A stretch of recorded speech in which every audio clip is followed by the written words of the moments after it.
Hi, I'm Amy Stauffer, and most of my young life we didn't attend church. When my older brother, who was 15, was killed in a gun accident, my folks needed to find a pastor to do the funeral.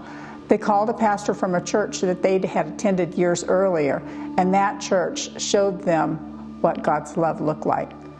We started to attend church whenever the doors were open.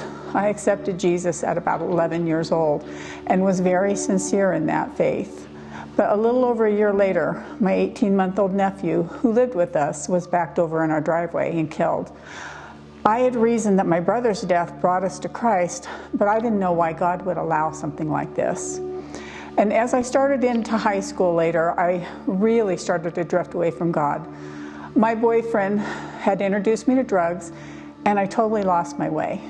But my family just kept praying for me. I met a girl named Julie in my band class, and we became friends. She was from a very dysfunctional family and one of several siblings. Because her home life was so unhappy, she spent a lot of time at my house. I asked her if she wanted to go to church with me, but she said no. And I told her that invitation is always open. Well, one day she told me to pick her up for church that Sunday, and that Sunday she accepted Christ. She was so on fire for Christ, and I was just making a mess of my life. But she loved me, and Julie was at my house for the weekend, and my car had broken down. My dad was going to fix it, but he'd lent his tools out, and he needed me to go across town to get them. Julie and I took my mom's car, and we went to get the tools. On the way back, the traffic was rush hour, and I was trying to merge into a lane, but as I got into that lane, there was a car stopped in front of me turning left. We slammed into the back of that car, and it had a full tank of gas. The gas exploded into flames, and that was spread all over the road. Our car came to a stop in the middle of the flames. Not knowing if the car was going to explode or how long the fire was going to burn, we decided to get out. My door wouldn't open, so we both went out Julie's door. Julie went out first, and I followed. But as soon as I got out, I was on the ground and on fire. I couldn't see Julie. I didn't know which way to go. I just started crawling. Suddenly, someone grabbed me and started rolling me in the gutter and put the flames out. It was then I saw Julie in the middle of the fire. I told the guy I had to go in and get her, but he said there was no way to get to her. Julie was burned 100% of her body with third-degree burns.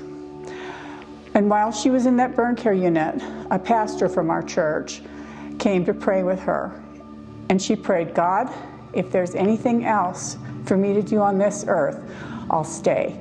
But if there's nothing else, please take me home. She'd lived 2 weeks, but that day God took her home. My life spiraled. I ran as far from God as I could. All the choices I made were contrary to God's will.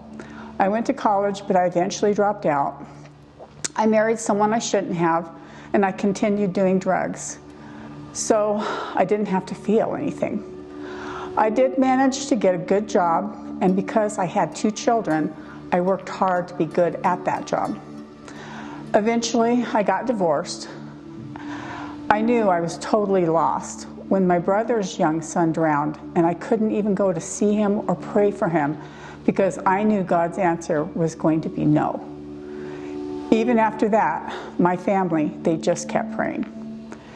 A few years later, when things were going surprisingly well, I woke up to get ready for work, and for some unknown reason, I could not stop crying. When I got to work, my boss, who was a Christian, came in and asked me, "Are you all right?"